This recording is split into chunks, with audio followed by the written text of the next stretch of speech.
جی hello السلام علیکم. ہمارا ناول امر بیل آگے کی طرف بڑھ رہا ہے اور ہم آگے سے شروع کرتے ہیں.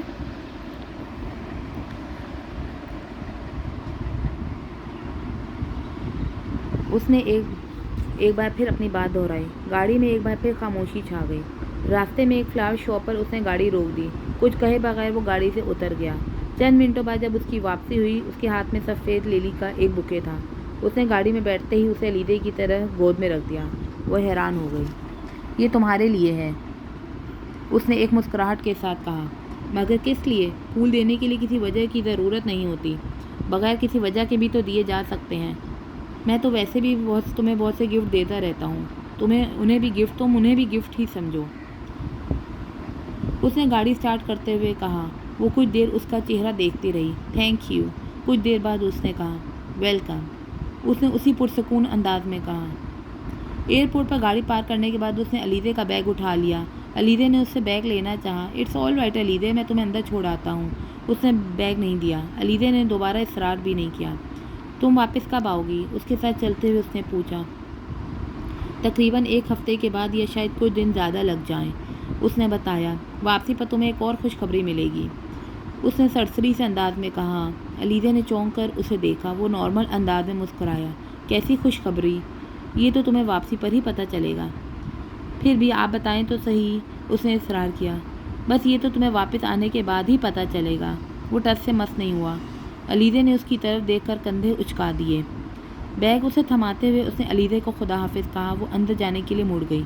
علیزے, اس نے اپنے پیچھے اس کی آواز سنائی دی.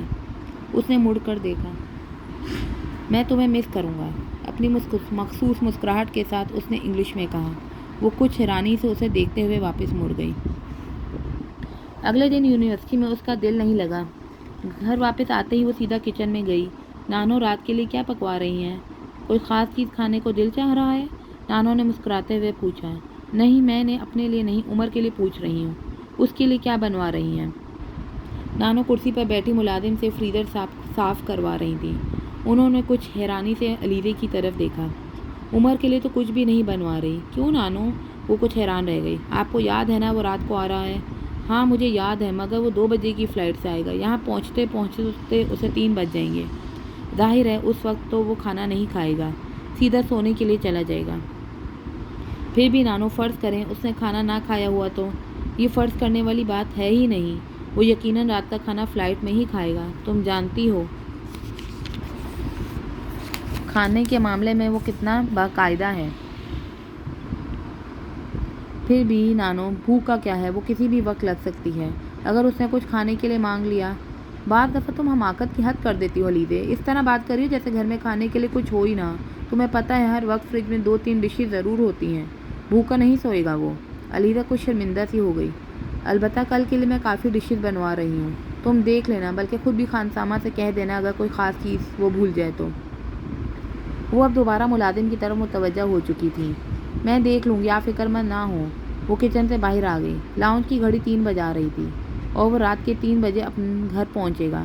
ابھی پورے 12 گھنٹے باقی ہیں. مجھے ان 12 گھنٹوں میں کیا کرنا چاہیے, اس نے سوچنے کی کوشش کی.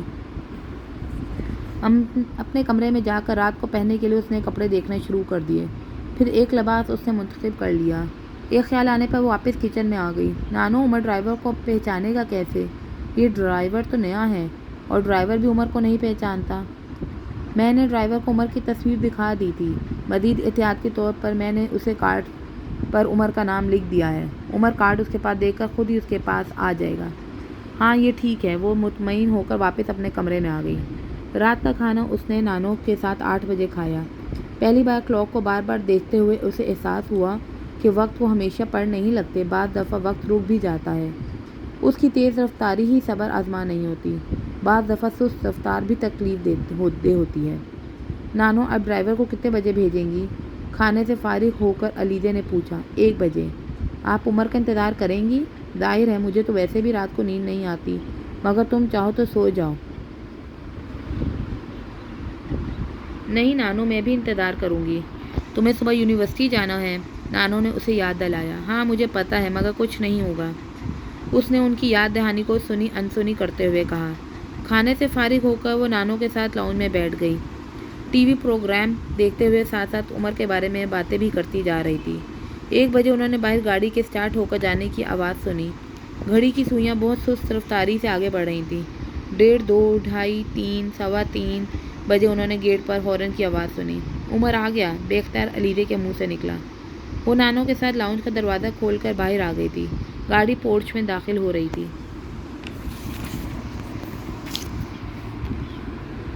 علیزے کو ایک جھٹکا لگا، گاڑی میں کوئی بھی نہیں تھا۔ اس نے حیرانی سے نانو کی طرف دیکھا۔ نانو، گاڑی میں عمر نہیں ہے؟ پتہ نہیں کیا بات ہے، نانو بڑبڑائی تھی۔ ڈرائیور گاڑی کا دروازہ کھول کر باہر آ گیا تھا۔ کیا ہوا اعظم، عمر کہاں ہے؟ نانو نے اس سے پوچھا۔ وہ جی فلائٹ کینسل ہو گئی موسم کی وجہ سے۔ کیا فلائٹ کینسل ہو گئی؟ مجھے تو عمر نے کوئی اطلاع نہیں دی۔ اگر ایسا کچھ ہوتا تو وہ مجھے بتا تو دیتا۔ تمہیں کوئی غلط فہمی ہوئی ہوگی، نانو نے فکر مندی سے کہا۔ نہیں جی، میں نے تو انکوائری کاؤنٹر سے پتہ کروایا ہے، آپ بے شک خود سے فون کر کے پتہ کر لیں۔ میں نے تو کچھ لوگوں سے بھی پوچھا تھا، انہوں نے بھی یہی کہا ہے۔ نانو کو ابھی بھی بے یقینی تھی۔ سمجھ میں نہیں آ رہا اس نے بتایا کیوں نہیں۔ ہو سکتا ہے عمر بھول گیا ہو، علیزے نے کچھ مایوسی سے کہا۔ نہیں، عمر اتنا لاپرواہ تو نہیں۔ بیگم صاحبہ، اب میں کیا کروں؟ ڈرائیور نے پوچھا۔ ٹھیک ہے، تم جا کر سو جاؤ، علیزے نے نانو کے ساتھ اندر جاتے ہوئے کہا۔ عمر کو اطلاع دینی چاہیے تھی، نانو اب فکر مند تھی۔ ہو سکتا ہے ابھی کچھ دیر تک اس کا فون آ جائے یا صبح فون کر دے، علیزے نے نانو کو تسلی دی۔ ہاں ہو سکتا ہے، اب آپ سو جائیں نانو۔ ہاں میں سو جاؤں گی، تم بھی جا کر سو جاؤ۔ وہ سر ہلا کر وہاں سے ہٹ گئی۔ وہ بے دلی کے عالم میں اپنے کمرے میں آئی۔ اس کی آنکھوں سے نیند مکمل طور پر غائب ہو چکی تھی۔ وہ اب جھنجھلا رہی تھی۔ کیا فائدہ ہوا اس طرح احمقوں کی طرح انتظار کرنے کا؟ نانو ٹھیک کہتی ہیں، بعض دفعہ میں واقعی ہی حد کر دیتی ہوں حماقت کی۔ اس کی آنکھوں میں ہلکی ہلکی نمی آ گئی۔ عمر کو نہ آنے پر اطلاع تو دینی چاہیے تھی، اسے سوچنا چاہیے تھا یہاں سب لوگ انتظار کر رہے ہوں گے۔ وہ اپنے کمرے سے باہر نکل آئی۔ بے اختیار اس کے قدم عمر کے کمرے کی طرف اٹھ گئے۔ کمرے کی لائٹ جلا کر اس نے چاروں طرف نظر دوڑائی۔ اسے کمرہ یکدم بہت اداس لگا۔ کچھ دیر پہلے مکمل نظر آنے والی ہر چیز یکدم نامکمل نظر آنے لگی۔ وہ کچھ اور دل گرفتہ ہو گئی۔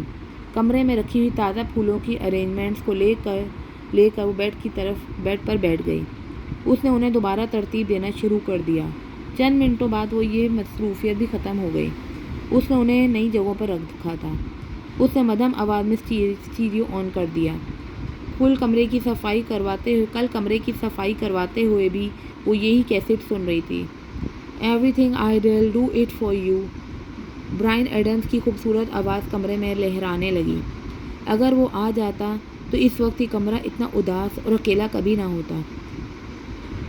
وہ لاشعوری طور پر ایک بار پھر اس کے بارے میں سوچ رہی تھی۔ ریک پر پڑا ہوا ایک ناول اٹھا کر وہ بیڈ پر آ گئی۔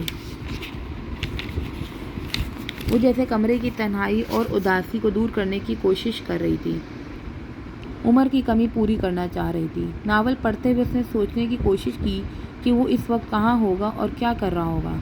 وہ جہاں بھی ہوگا سو رہا ہوگا۔ فوراً اس کے ذہن میں ابھرا، اور یہاں پر لوگ اس کے انتظار میں جاگ رہے ہیں۔ اس کی خفگی میں کچھ اور اضافہ ہو گیا۔ ناول پڑھتے پڑھتے اسے اپنی پلکیں بھوجن میں ہوتی محسوس ہوئیں۔ آنکھیں بند کرتے ہوئے اس نے آنکھوں کو کچھ سکون پہنچانے کی کوشش کی۔ دوبارہ آنکھ کھولنے کی اسے کوشش نہیں کرنی پڑی، وہ سو چکی تھی۔ جس وقت دوبارہ اس کی آنکھ کھلی تو کمرے میں سورج کی روشنی پھیل چکی تھی۔ آنکھیں کھول کر کچھ دیر تک وہ یہ سمجھنے کی کوشش کرتی رہی کہ وہ کہاں ہے۔ پھر یکدم وہ جان گئی کہ وہ کہاں ہے۔ اسے حیرانی ہوئی کہ وہ وہاں کیسے سو گئی۔ اس نے یاد کرنے کی کوشش کی کہ وہ سونے سے پہلے کیا کر رہی تھی۔ اسے یاد آ گیا، وہ ناول پڑھ رہی تھی، اور پھر مجھے نیند آ گئی ہوگی۔ اس کی نظر سامنے دیوار پر لگے ہوئے وال کلاک پر پڑی۔ 10:30 بجنے والے تھے۔ وہ ہکا بکا ہو گئی۔ میں اتنی دیر سوتی رہی؟ وہ اٹھ کر بیٹھ گئی۔ نانو نے یہ سوچ کر مجھے اٹھانے کی کوشش نہیں کی ہوگی کہ میں رات کو دیر سے سوئی تھی، اپنی نیند پوری کر لوں، اس نے سوچا۔ بائیں ہاتھ سے جمائی روکتے ہوئے اس نے ٹانگوں سے کمبل ہٹانا چاہا اور ایک بار پھر رک گئی۔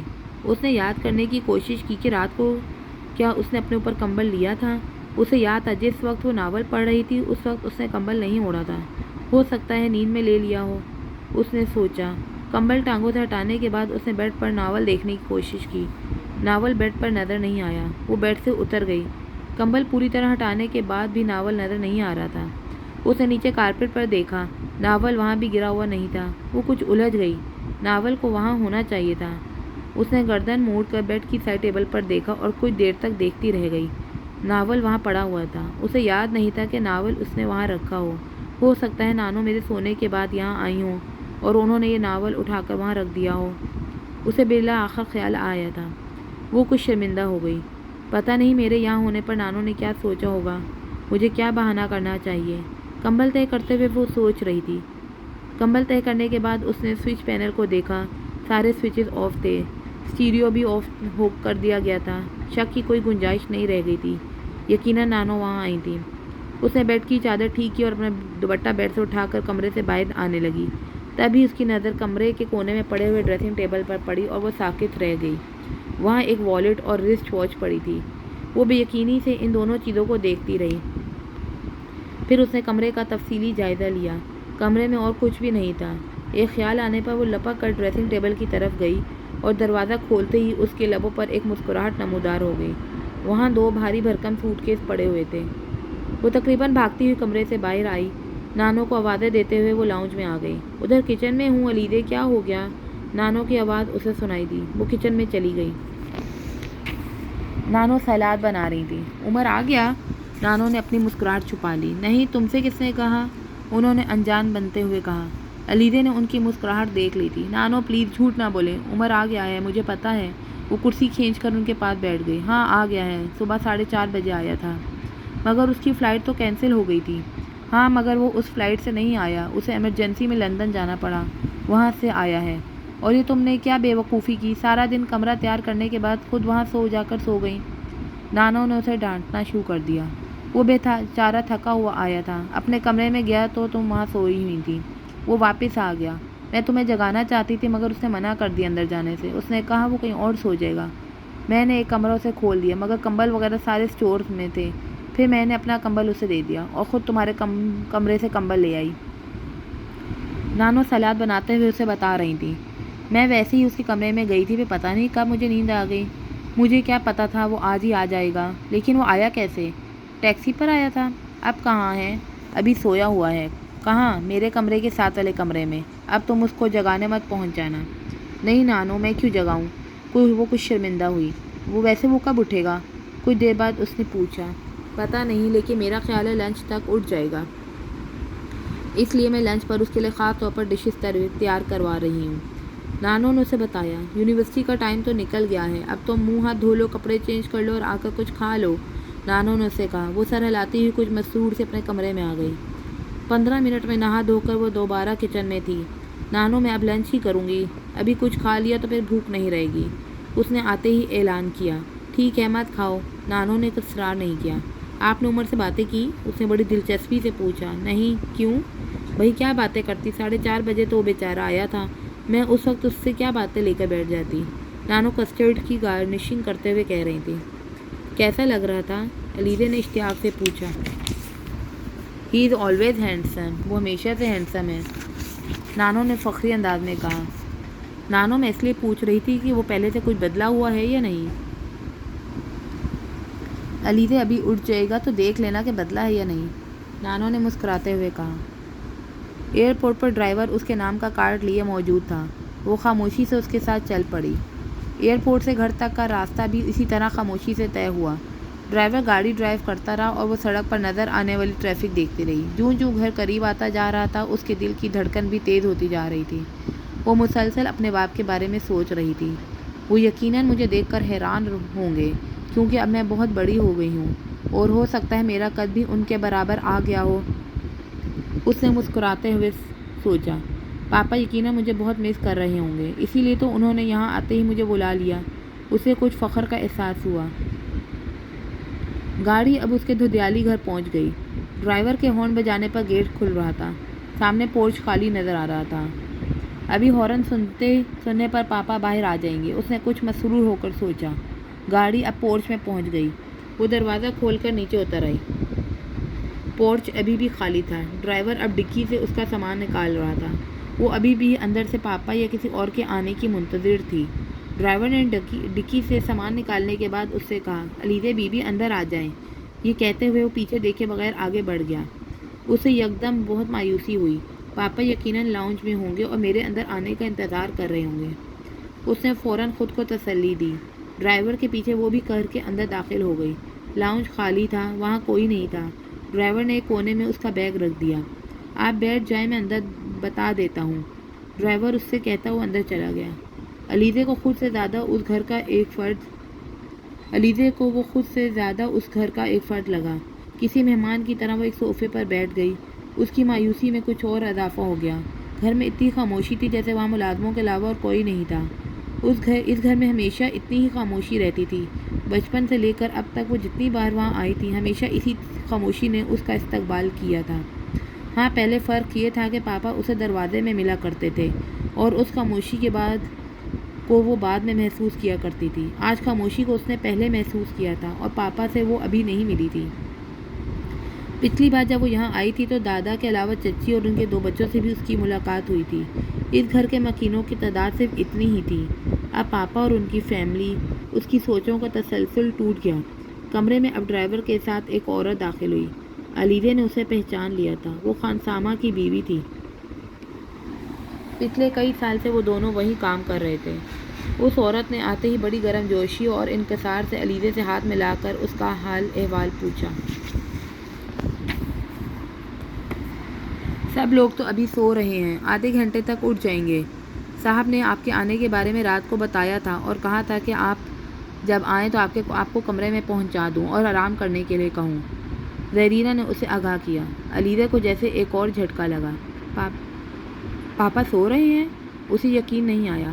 ہاں، سب لوگ دیر سے ہی اٹھتے ہیں، آدھا گھنٹے تک اٹھ ہی جائیں گے۔ آپ میرے ساتھ آ جائیں، میں آپ کو کمرہ دکھا دیتی ہوں۔ آپ چاہیں تو کچھ دیر آرام کر لیں۔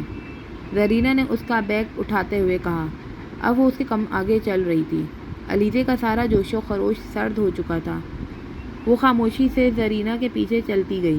زرینہ نے ایک کمرے کا دروازہ اس کے لیے کھول دیا۔ وہ اس کمرے تک علیزے کی رہنمائی نہ بھی کرتی تب بھی علیزے کو وہ کمرہ اچھی طرح یاد تھا۔ ہمیشہ یہاں آنے پر وہ اسی کمرے میں ٹھہرا کرتی تھی۔ کمرے کی کلر اسکیم اور پردوں اور کارپیٹ کا رنگ بدلا جا چکا تھا، مگر سیٹنگ وہی تھی۔ زرینہ نے کمرے کے ایک کونے میں اس کا بیگ رکھ دیا۔ علیزہ خاموشی سے بیڈ پر جا کر بیٹھ گئی۔ آپ کے لیے چائے لاؤں؟ ملازمہ نے اس سے پوچھا۔ نہیں، مجھے اس کی ضرورت نہیں، میں کچھ دیر آرام کرنا چاہتی ہوں، کچھ بجھے ہوئے دل کے ساتھ اس نے زرینہ سے کہا۔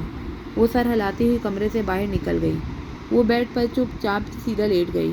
اس نے یاد کرنے کی کوشش کی کہ لاہور میں اس وقت نانو کیا کر رہی ہوں گی۔ وہ یقیناً دوپہر کا کھانا تیار کروا رہی ہوں گی۔ اسے خیال آیا، اور شاید مجھے بھی یاد کر رہی ہوں۔ اس نے خود کو خوش کرنے کی کوشش کی۔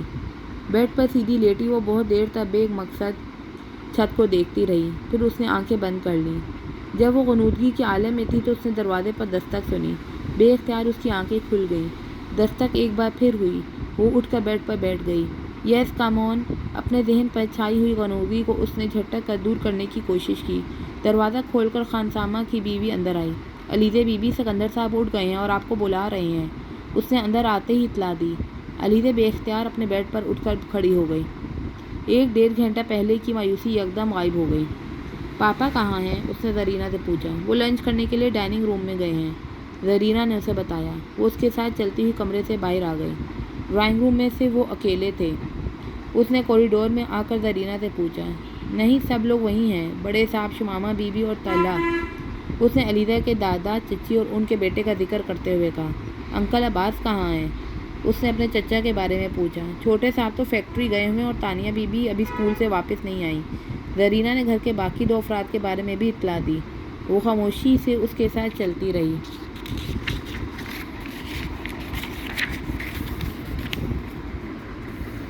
جس وقت وہ ڈرائنگ روم میں داخل ہوئی تو سب لوگ گفتگو میں مصروف تھے۔ سکندر اسے دیکھ کر اپنی کرسی سے اٹھ کر اس کی طرف آئے اور اسے خود سے لپٹا لیا۔ میں تو تمہیں پہچان ہی نہیں سکا علیزہ، تم اتنی بڑی ہو گئی ہو، انہوں نے اسے خود سے الگ کرتے ہوئے کہا۔ علیزہ کا چہرہ سرخ ہو گیا۔ اب تو تم میری جتنی ہی ہو گئی ہو، اس نے جیسے اسے بہلاتے ہوئے کہا۔ کیسی ہو تم؟ میں ٹھیک ہوں پاپا، آپ کیسے ہیں؟ اس نے جواباً پوچھا۔ میں بالکل ٹھیک ہوں، تمہارے سفر میں کوئی پرابلم تو نہیں ہوئی؟ انہوں نے اس کے گال تھپ تھپاتے ہوئے کہا۔ نہیں، اس نے مختصر جواب دیا۔ اپنے دادا، ابو اور آنٹی سے ملو، اسے اپنے ساتھ لیے ڈائننگ ٹیبل کی طرف جاتے ہوئے انہوں نے پوچھا تھا۔ نہیں، جب میں آئی تو سب سو رہے تھے۔ اپنی آنٹی کو دیکھ کر مسکراتے ہوئے اس نے کہا۔ دادا ابو نے حسب عادت اس کے سر پر ہاتھ پھیرتے ہوئے اس کا حال دریافت کیا۔ آنٹی نے اپنی کرسی سے اٹھ کر اسے گلے لگایا۔ تمہارے پاپا ٹھیک کہہ رہے ہیں، تم واقعی بہت بڑی ہو گئی ہو۔ انہوں نے اس کے سراپے کا جائزہ لیتے ہوئے کہا۔ آنٹی میں 4 سال بعد یہاں آئی ہوں۔ 4 سال میں کچھ نہ کچھ تو بڑا ہونا ہی تھا۔ اس نے کرسی پر بیٹھتے ہوئے 12 سالہ طلحہ سے ہاتھ ملاتے ہوئے دھیمی آواز میں کہا۔ اس کی چچی جواباً صرف ہلکے سے مسکرا دی تھی۔ سکندر اب اپنی کرسی پر بیٹھ چکے تھے۔ یہاں میرے پاس آ جاؤ علیزے، انہوں نے اپنے بائیں طرف والی کرسی کی طرف اشارہ کرتے ہوئے علیزے سے کہا۔ وہ خاموشی سے ان کی طرف بڑھ آئی۔ سکندر اب دوبارہ اپنے باپ سے باتوں میں مصروف ہو چکے تھے۔ وہ ان کا چہرہ دیکھنے لگی۔ ان کے چہرے پر چند جھریوں کا اضافہ ہو چکا تھا، مگر وہ پچھلی بار کی نسبت زیادہ فریش اور سمارٹ نظر آ رہے تھے۔ اسے وہاں ان کے پاس بیٹھ کر عجیب قسم کے تحفظ کا احساس ہونے لگا۔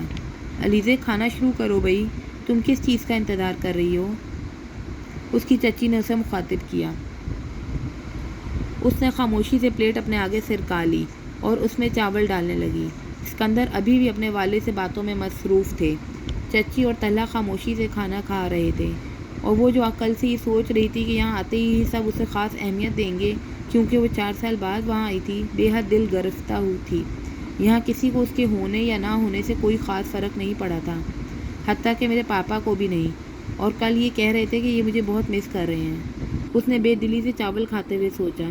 چچی نے کھانے کے دوران 2-4 بار ڈشز اس کی طرف بڑھائی تھیں، مگر جب اس نے کھانے میں زیادہ دلچسپی ظاہر نہیں کی تو ان کا جوش و خروش بھی ٹھنڈا ہو گیا۔ اس نے اندازہ لگانے کی کوشش کی کہ نانوں کے ساتھ کھانا کھانے اور پاپا کے ساتھ کھانا کھانے میں کیا فرق تھا۔ اسے احساس ہوا تھا دونوں جگہ اس کے لیے کوئی خاص تبدیلی نہیں تھی۔ کھانے کے دوران اس کے دادا ابو نے 2-3 بار اسے مخاطب کیا اور پھر کھانے سے فارغ ہو کر اٹھ کر اپنے کمرے میں چلے گئے۔ آنٹی شمامہ بھی طلحہ کے ساتھ ڈائننگ روم سے نکل گئیں۔ تب اس کے پاپا نے اس سے دوبارہ گفتگو شروع کی۔ اسٹڈیز کیسی جا رہی ہیں تمہاری؟ انہوں نے سویٹ ڈش نکالتے ہوئے پوچھا۔ بہت اچھی۔ وہ باپ کے مخاطب کرنے پر ایک بار پھر خوش ہو گئی۔ کون سی کلاس میں ہو؟ اسے ان کے سوال پر ایک دھچکا لگا۔ اس کا خیال تھا انہیں یہ یاد ہوگا۔ ہر بار فون پر بات کرتے ہوئے انہیں اپنی کلاس کے بارے میں بتایا کرتی تھی۔ A لیولز میں، قدرے مدھم آواز میں اس نے کہا۔ آگے کیا کرنے کا ارادہ ہے؟ آگے کے بارے میں ابھی سوچا نہیں، آپ بتائیں پاپا، مجھے آگے کیا کرنا چاہیے؟ اس نے بڑے اشتیاق سے سکندر سے پوچھا۔ جو تم کرنا چاہتی ہو وہ کرو، انہوں نے اسے دیکھتے ہوئے کہا، مگر میں وہ کرنا چاہتی ہوں جو آپ چاہتے ہیں۔ وہی میں کیا بتا سکتا ہوں کہ تمہیں کیا کرنا چاہیے؟ یہ تو تمہیں خود طے کرنا ہوگا یا پھر تمہاری ممی اور نانو طے کریں گی۔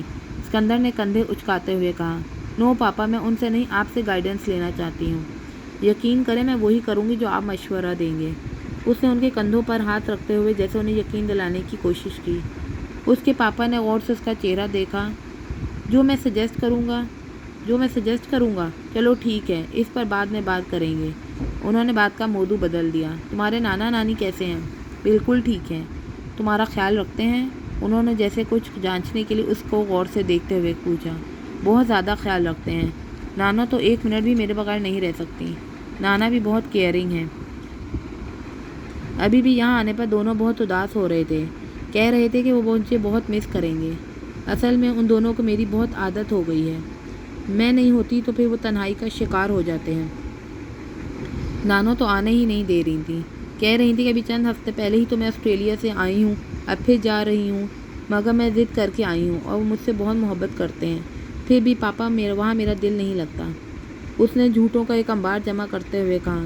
سکندر اس کی باتوں سے جیسے کچھ مطمئن ہو گئے۔ ایک بار پھر وہ سویٹ ڈش کی طرف متوجہ ہو گئے۔ کیوں دل نہیں لگتا؟ انہوں نے پوچھا۔ میں آپ کو بہت مس کرتی ہوں۔ وہ کہنا چاہتی تھی کہ وہ ان کے ساتھ رہنا چاہتی ہے، مگر کچھ جھجک کر وہ بات بدل گئی۔ تمہیں ان کی محبت کی قدر کرنی چاہیے، آخر وہ تمہاری اتنی پرواہ کرتے ہیں۔ تمہیں کوشش کرنی چاہیے کہ تمہارا دل وہاں لگا رہے۔ انہوں نے جو کہا تھا وہ ان سے یہ نہیں سننا چاہتی تھی۔ وہ کچھ مایوس ہو کر اس نے باپ کی طرف دیکھا۔ میں کوشش کرتی ہوں، کچھ بے دلی سے اس نے کہا۔ تمہاری آنٹی اپنے میکے گئی ہوئی ہیں، شام کو آ جائیں گی، تم مل لینا ان سے، انہوں نے اسے بتایا۔ علیزہ نے غور سے باپ کا چہرہ دیکھا۔ وہ بہت مطمئن نظر آ رہے تھے۔ وہ آپ کے ساتھ آئی ہوئی ہیں؟ ہاں، وہ میرے ساتھ آئی ہوئی ہیں۔ وہ کچھ چپ سی ہو گئی۔ اس کے پاپا نے اس کی خاموشی کو بغور نوٹ کیا۔ اوکے جی، اللہ حافظ۔